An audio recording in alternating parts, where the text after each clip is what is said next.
नमस्कार, स्वागत है आप सभी का डीडी न्यूज के इस खास बुलेटिन एक्सप्रेस 100 में, जहां हम आपके लिए लेकर आते हैं राजनीति, मनोरंजन, देश, दुनिया, खेल और व्यापार जगत की सभी बड़ी खबरों को एक्सप्रेस यानी कि फटाफट अंदाज में। आपके साथ मैं हूं संध्या शर्मा। तो देखिए खबरें तेज रफ्तार से। लोकसभा चुनाव के लिए प्रधानमंत्री नरेंद्र मोदी का धुआंधार प्रचार जारी है। प्रधानमंत्री की आज तमिलनाडु के वेल्लोर में एक विशाल जनसभा को संबोधित किया। वेल्लोर की जनसभा में प्रधानमंत्री के स्वागत के लिए भारी जनसैलाब उमड़ा। तमिलनाडु की राज्य सरकार पर हमला बोलते हुए पीएम ने कहा कि डीएमके ने भ्रष्टाचार को अपना कॉपीराइट बना रखा है। पूरे तमिलनाडु में लूट का कारोबार चल रहा है। हम जो धन केंद्र से भेजते हैं वो भी भ्रष्टाचार की भेंट चढ़ जाता है। पीएम ने कच्चातीवु द्वीप का जिक्र किया, जिसे कांग्रेस की सरकार पर श्रीलंका को सौंपने का आरोप है। पीएम ने बताया कि बीते वर्षों में उस द्वीप के पास जाने पर तमिलनाडु के हजारों मछुआरे गिरफ्तार हुए हैं। प्रधानमंत्री नरेंद्र मोदी ने कहा कि डीएमके ने तमिलनाडु और देश के भविष्य, हमारे छोटे छोटे बच्चों को नहीं छोड़ा। स्कूल तक ड्रग कारोबार का शिकार हो गए हैं। एनसीबी ने जिस ड्रग लॉर्ड को गिरफ्तार किया है उसके संबंध किस परिवार से हैं। प्रधानमंत्री नरेंद्र मोदी ने कहा कि डीएमके की राजनीति का मुख्य आधार डिवाइड है। ये पार्टी देश के लोगों को भाषा के नाम। तमिलनाडु के मेट्टुपालयम में प्रधानमंत्री एक और जनसभा करेंगे। तमिलनाडु के बाद पीएम मोदी शाम को महाराष्ट्र के नागपुर जिले के रामटेक जाएंगे। पीएम वहां एक जनसभा करेंगे। प्रधानमंत्री नरेंद्र मोदी ने अमर उजाला समाचार पत्र को दिए विशेष साक्षात्कार में खुद को देवभूमि का सेवक बताते हुए कहा कि दशकों तक पहाड़ों, खासकर उत्तराखंड की उपेक्षा हुई है। प्रधानमंत्री ने कहा कि मैंने अध्यात्म के एक जिज्ञासु के रूप में और बाद में भाजपा कार्यकर्ता के रूप में काफी समय उत्तराखंड में बिताया है। यहाँ के लोगों के साथ पहाड़ की समस्याओं को जिया है, इसलिए उत्तराखंड को लेकर मेरा दृष्टिकोण बहुत संवेदनशील है। प्रधानमंत्री ने कहा कि कांग्रेस की सरकारों का देवभूमि के हित से कोई वास्ता नहीं रहा। उनके लिए उत्तराखंड सिर्फ फोटो खिंचवाने की जगह रह गई थी। ऐसा नहीं है कि पहले देश के पास संसाधनों की कमी थी या सामर्थ्य नहीं था, मगर कमी थी तो सत्ता में बैठे लोगों के विजन और इच्छा शक्ति में।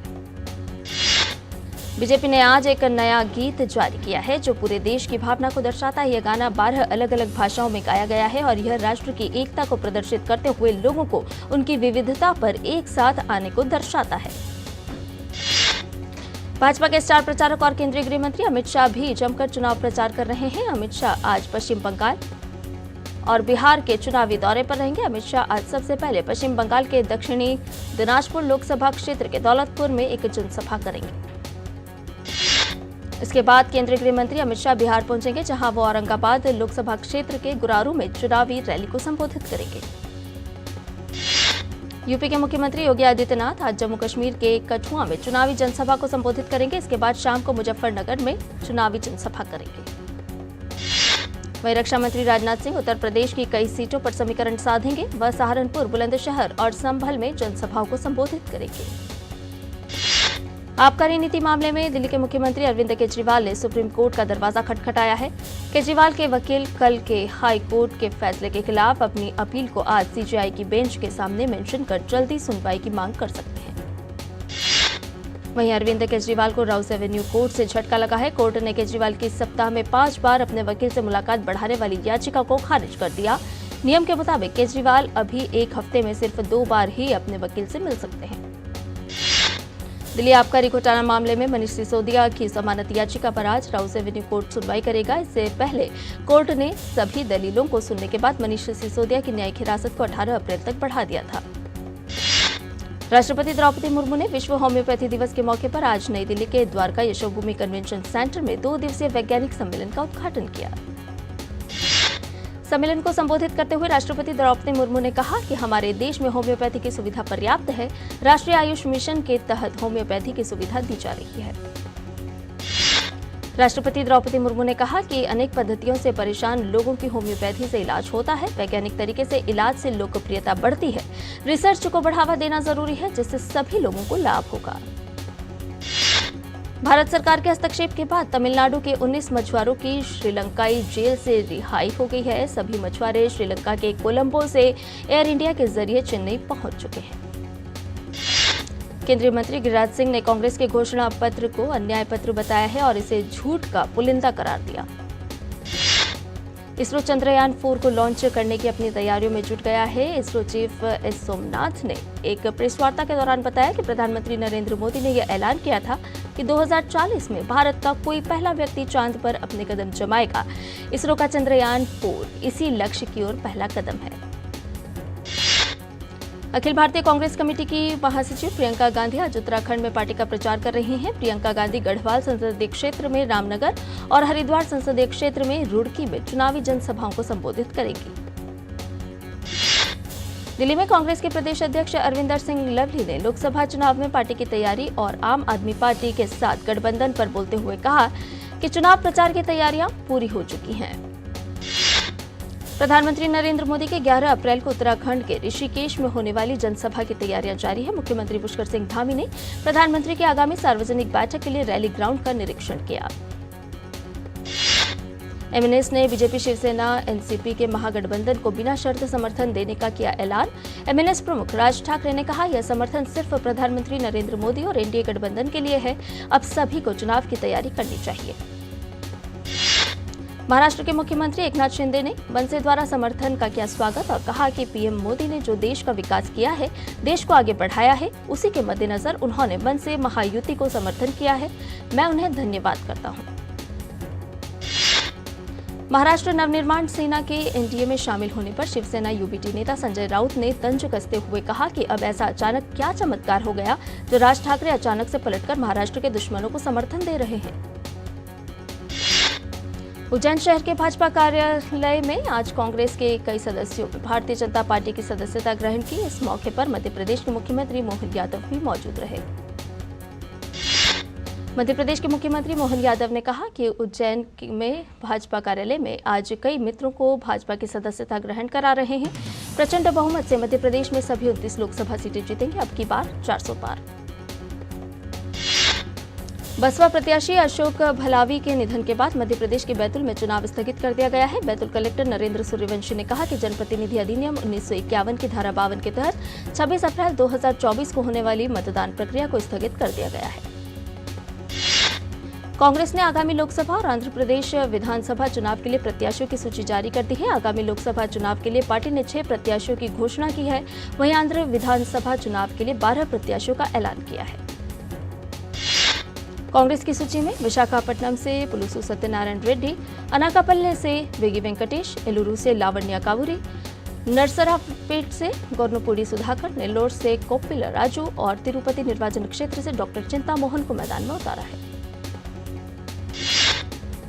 आरजेडी के आगामी लोकसभा चुनाव के लिए बिहार में अपने उम्मीदवारों की सूची जारी कर दी है। आरजेडी की सूची में 22 उम्मीदवारों के नाम का ऐलान किया गया है। आरजेडी प्रमुख लालू प्रसाद यादव की बेटी मीसा भारती पाटलिपुत्र से और रोहिणी आचार्य को सारण से चुनाव मैदान में उतारा गया है। वहीं बीमा भारती पूर्णिया से, जयप्रकाश यादव बांका से, विजय कुमार शुक्ला वैशाली से चुनाव लड़ेंगे। शरद पवार की पार्टी एनसीपी गुट ने लोकसभा चुनाव के उम्मीदवारों की अपनी तीसरी लिस्ट जारी कर दी है। इस लिस्ट में शरद पवार ने 2 नामों का ऐलान किया है। सतारा सीट से शशिकांत शिंदे और रावेर सीट से श्रीराम पाटिल को उम्मीदवार बनाया गया है। बॉम्बे हाईकोर्ट आज महाराष्ट्र सरकार के मराठा आरक्षण अधिनियम पर अंतरिम रोक लगाने के मुद्दे पर फैसला करेगा। उत्तर प्रदेश सरकार में मंत्री ओम प्रकाश राजभर ने इंडी गठबंधन पर बोला हमला और कहा कि जिन लोगों ने गठबंधन बनाया वे ही बारी बारी से गठबंधन छोड़कर चले गए। हिमाचल प्रदेश के मुख्यमंत्री सुखविंदर सिंह सुक्खू ने कहा, जो सरकार जनता के वोट पर चुनकर आई उसे गिराने की कोशिश नाकाम होगी। हम 1 जून को होने वाले चुनाव के लिए तैयारी कर रहे हैं। मथुरा में उत्तर प्रदेश कांग्रेस प्रमुख अजय राय ने कांग्रेस की जीत का किया दावा और कहा कि निश्चित तौर पर हमारी लड़ाई मजबूत है। इस बार अप्रत्याशित परिणाम आएंगे। छत्तीसगढ़ के सुकमा में सुरक्षा बलों ने एक सर्च ऑपरेशन के दौरान बड़े सिटी कैंप से लगभग 5 किलोग्राम वजनी आईईडी बम बरामद किया। आज चैत्र नवरात्रि का दूसरा दिन है। इस दिन मां दुर्गा के दूसरे स्वरूप मां ब्रह्मचारिणी की पूजा अर्चना की जाती है। ऐसी मान्यता है कि मां ब्रह्मचारिणी की कृपा से व्यक्ति को जप, तप, त्याग, संयम आदि की प्राप्ति होती है। दिल्ली के झंडेवाला मंदिर में सुबह की आरती की गई। चैत्र नवरात्रि का दूसरे दिन दिल्ली के छतरपुर मंदिर में सुबह की आरती की गई। छतरपुर मंदिर में सुबह से ही मंदिरों में भक्तजनों का तांता लगा हुआ है। आज पूरे केरल में ईद उल फितर मनाई जा रही है। रमजान के रोजे पूरे होने के बाद मनाया जाने वाला यह त्योहार अपने साथ प्रेम और भाईचारे का संदेश लाता है। केरल की मस्जिदों में ईद के पावन मौके पर नमाज अदा की जा रही है। मिले जुले ग्लोबल संकेतों के बीच आज शेयर बाजार में खरीदी देखने को मिल रही है। आज के कारोबार में सेंसेक्स और निफ्टी दोनों इंडेक्स में रैली दिख रही है। फिलहाल सेंसेक्स में 232 अंकों की तेजी देखने को मिल रही है और यह 74,916 के लेवल पर ट्रेड कर रहा है, जबकि निफ्टी 53 अंक बढ़कर 22,696 के लेवल पर है। आज के कारोबार में ज्यादातर सेक्टर में खरीदारी देखी जा रही है। हालांकि निफ्टी पर बैंक और फार्मा इंडेक्स लाल निशान में है, जबकि financial, auto, FMCG, IT, metal और रियल्टी इंडेक्स हरे निशान में ट्रेड कर रहे हैं। आज के टॉप गेनर्स में Tata steel, Bharat Airtel, Reliance, JSW steel, Tata Motors, M&M शामिल हैं, जबकि टॉप लूजर्स में सन फार्मा, HDFC, अल्ट्रासिम, TCS, नेस्टेन शामिल है। घरेलू शेयर बाजार में सकारात्मक रुख के बीच रुपया आज के शुरुआती कारोबार में 15 पैसे की बढ़त के साथ अमेरिकी डॉलर के मुकाबले 83.16 पर पहुंच गया है।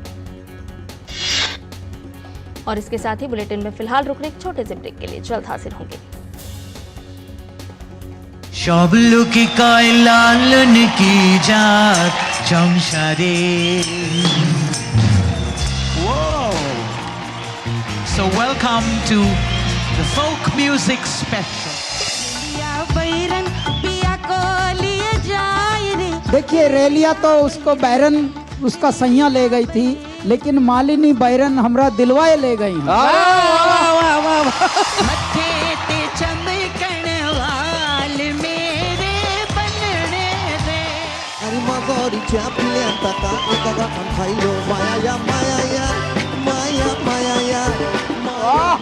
क्या बात।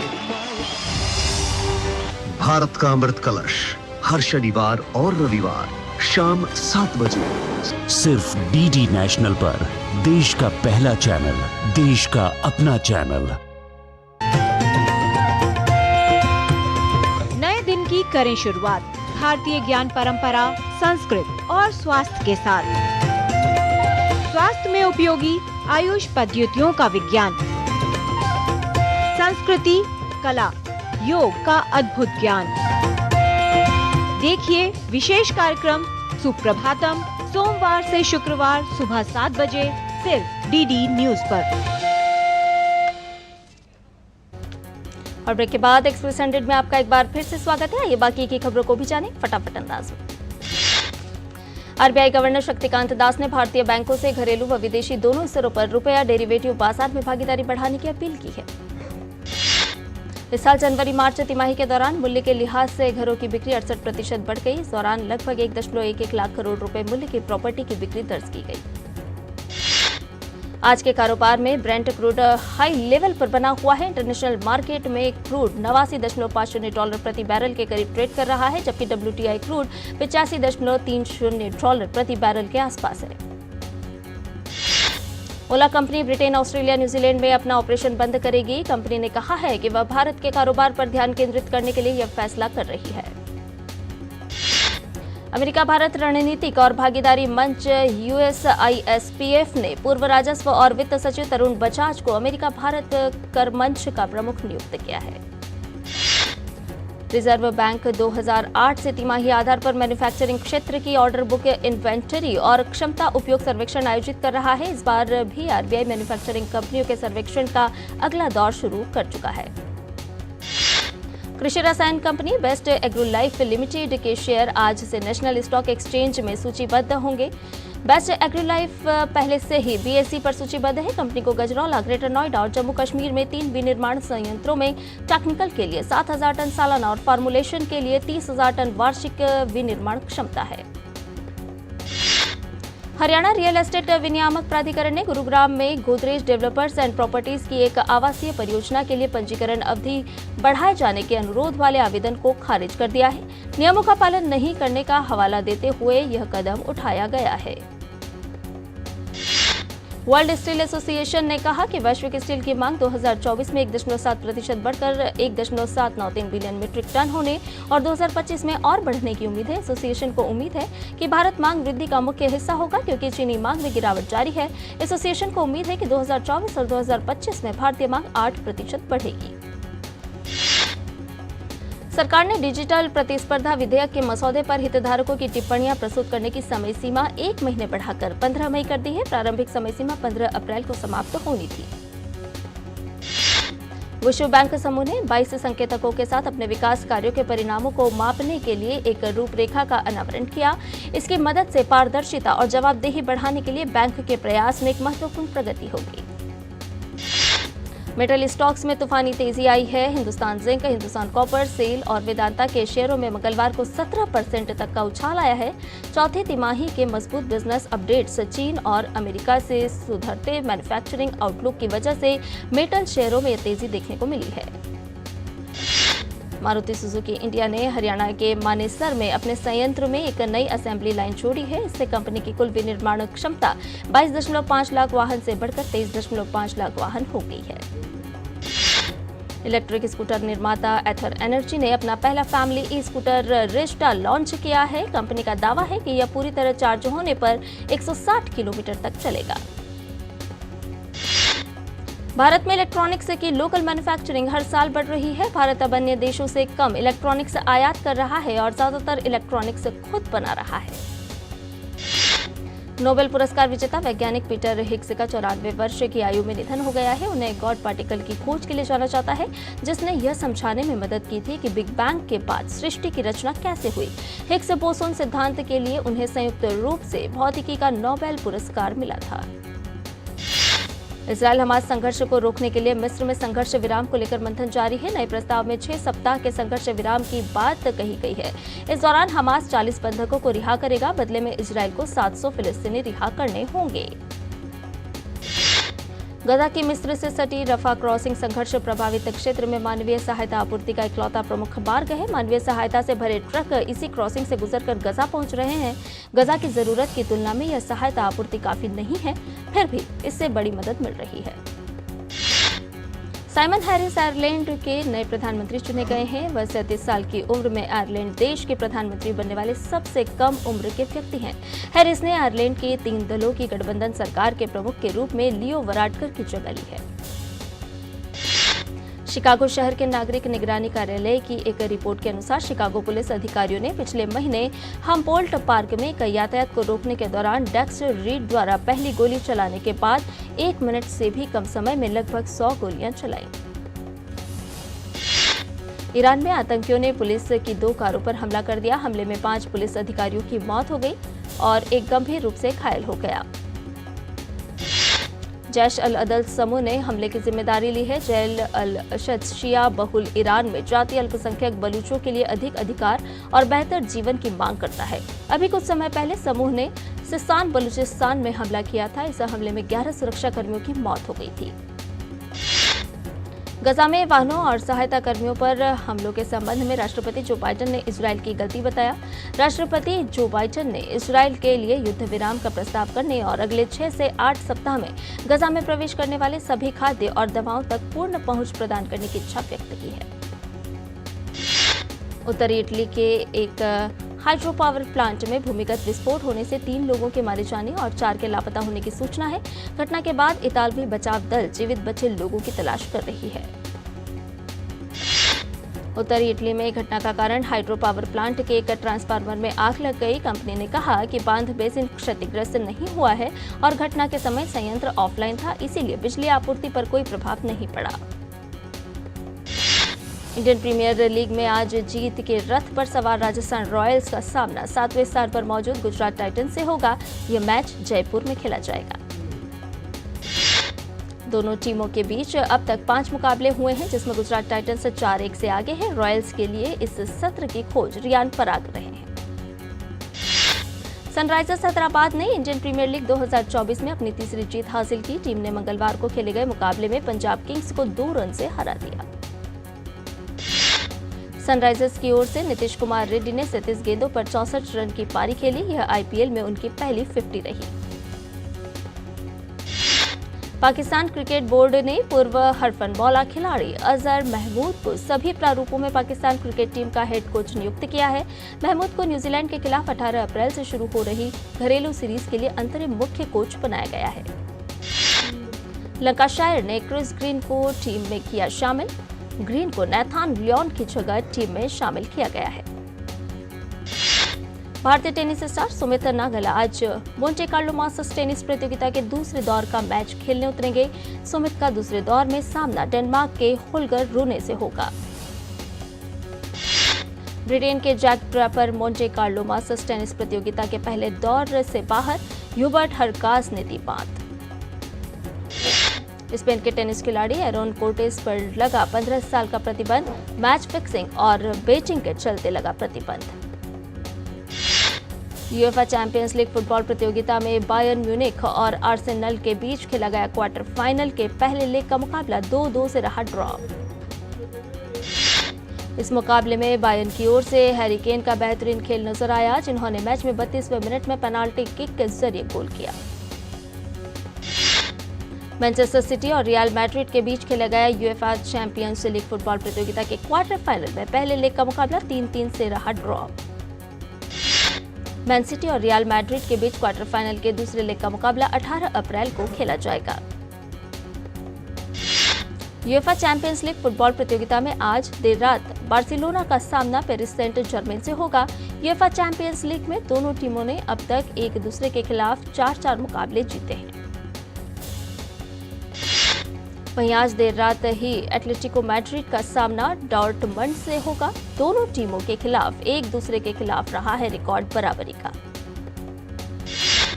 अभिनेता अजय देवगन की फिल्म मैदान 11 अप्रैल को रिलीज होने के लिए है तैयार। फिल्म अमर सिंह चमकीला में दलजीत दोसांझ और परिणीति चोपड़ा मुख्य भूमिका में यह फिल्म 12 अप्रैल को नेटफ्लिक्स पर रिलीज होगी। अक्षय कुमार और टाइगर श्रॉफ की फिल्म बड़े मियां छोटे मियां आज रिलीज होगी। राजकुमार राव अपनी आने वाली फिल्म श्रीकांत का फैंस को बेसब्री से है इंतजार। फिल्म 10 मई को सिनेमा घरों में होगी रिलीज। राजपाल यादव की फिल्म काम चालू है का ट्रेलर जारी कर दिया गया है। फिल्म में जिया मानिक राजपाल यादव की पत्नी के रोल निभाती नजर आएंगी। श्रेयस तलपड़े की लव यू शंकर का ट्रेलर जारी हुआ। इस फिल्म में अभिनेत्री तनिषा मुखर्जी भी मुख्य भूमिका में नजर आएंगी। 19 अप्रैल को फिल्म रिलीज होगी। इस फिल्म को आप हिंदी के अलावा तमिल, तेलुगु और कन्नड़ भाषा में सिनेमाघरों में देख सकेंगे। संदीप सिंह की वेब सीरीज आम्रपाली में अंकिता लोखंडे नजर आएंगे। इस डेब्यू वेब सीरीज में अंकिता लोखंडे का फर्स्ट लुक भी जारी कर दिया गया है। अभिषेक नामा के निर्देशन में बनने जा रही फिल्म नागबंधम की घोषणा की गई। नागबंधम एक पैन इंडिया फिल्म है जो 2025 में तेलुगु, हिंदी, तमिल, कन्नड़ और मलयालम भाषा में एक साथ रिलीज होगी। Film Heera Mandi the diamond Bazaar series का ट्रेलर रिलीज। संजय लीला भंसाली हीरा मंडी से ओटीटी की दुनिया में कदम रखने जा रहे हैं। पृथ्वीराज सुकुमारन ने ट्विटर पर फिल्म द गॉट लाइफ का पोस्ट शेयर करते हुए बताया कि फिल्म ने 100 करोड़ का आंकड़ा पार कर लिया है। और इसके साथ ही एक्सप्रेस न्यूज में फिलहाल इतना ही। हमें दीजिए इजाजत, लेकिन डीटी न्यूज पर खबरों का सिलसिला लगातार जारी है। नमस्कार।